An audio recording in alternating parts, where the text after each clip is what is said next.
Hello, my name is Sanjay.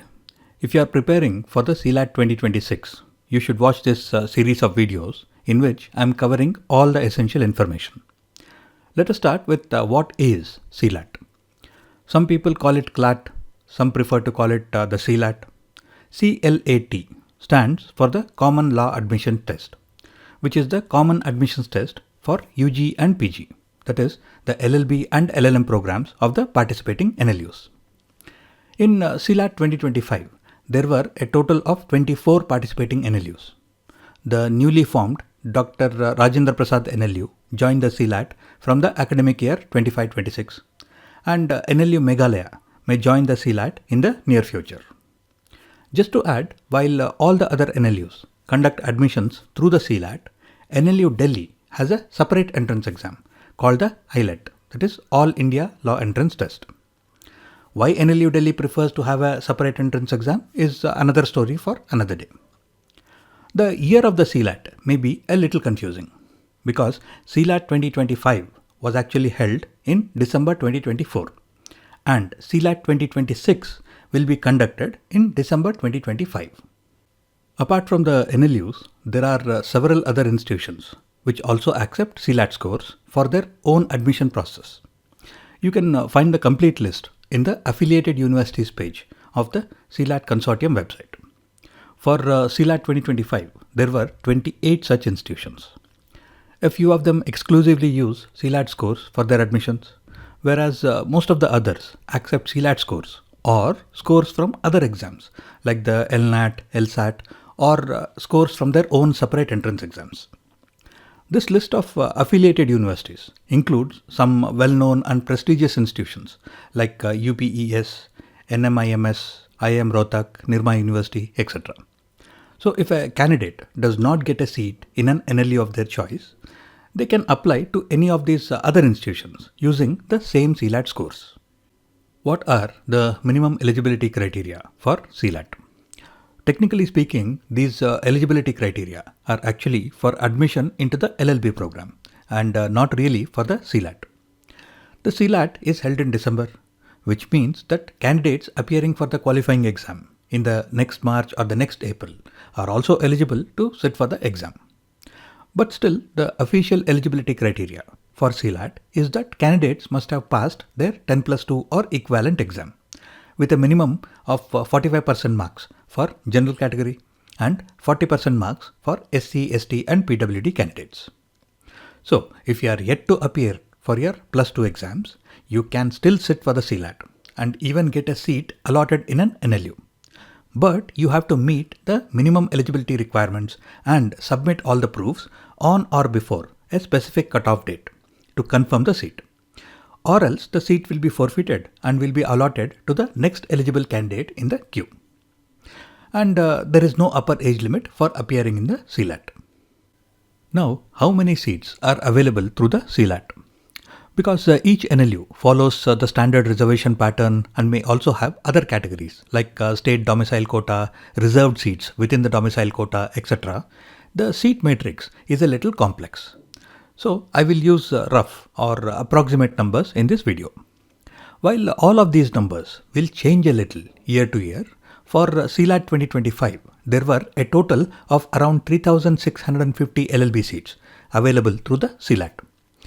Of these, around 1,800 were All India General Category seats and the rest were reserved category seats. In addition, across some NLUs, there were also a total of around 250 NRI and foreign national seats and around 150 seats for EWS, Kashmiri migrants, J&K residents, etc.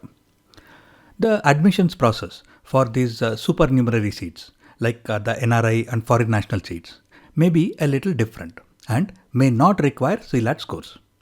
If you come under any of these categories, you should read through the admissions brochures of the individual NLUs for more information.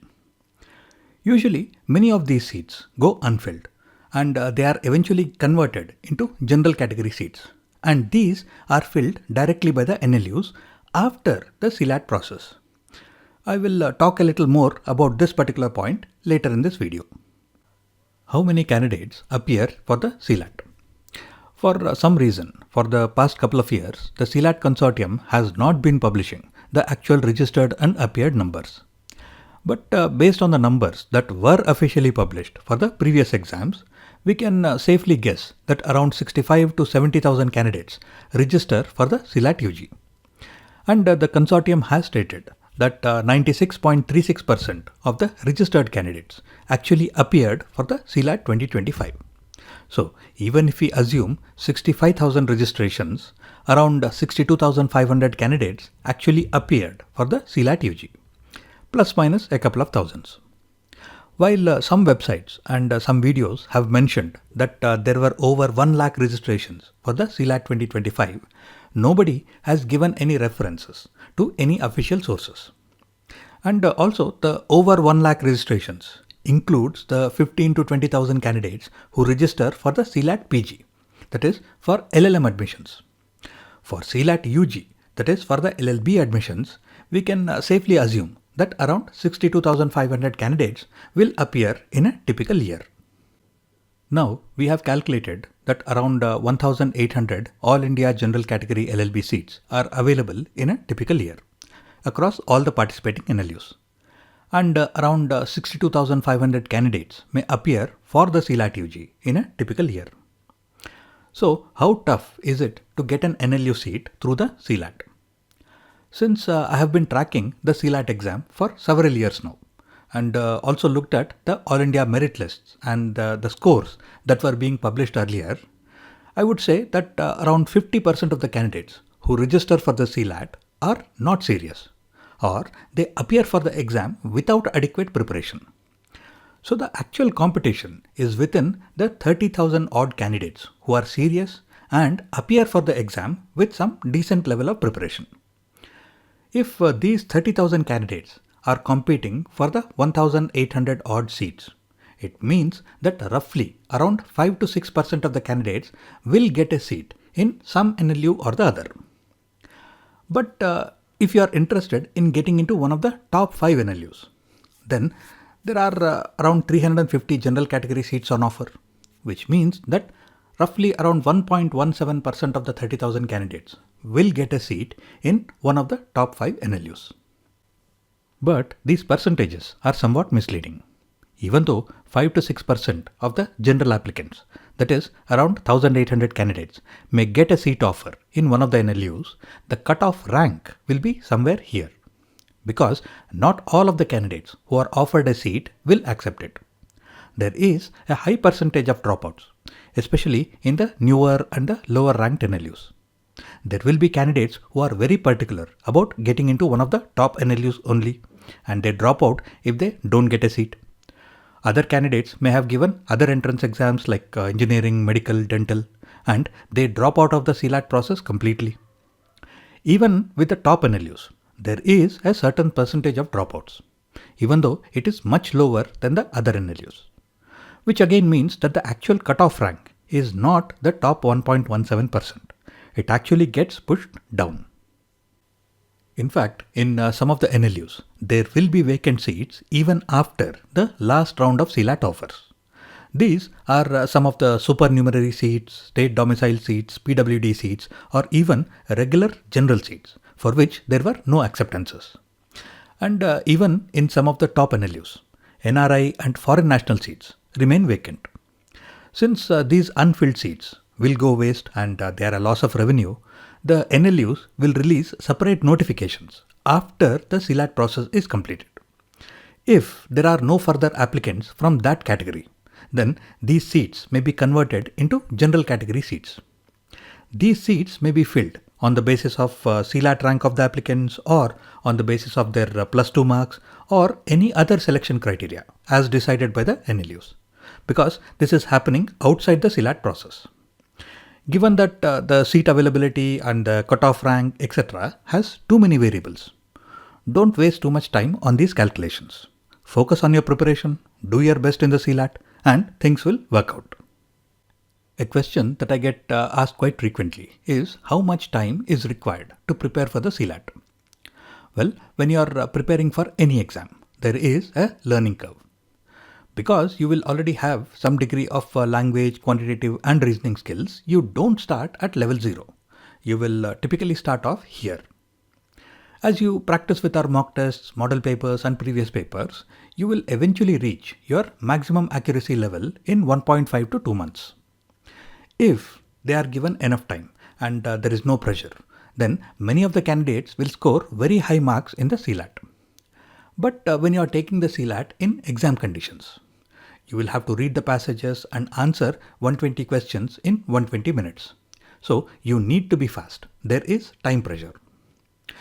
After you reach your maximum accuracy level, you continue your practice to reach your maximum speed level as well. Typically, you will reach your maximum accuracy and maximum speed level after around 4 months of consistent practice. Now you are ready to take the CLAT. This period between 4 to 6 months is ideal for taking the CLAT.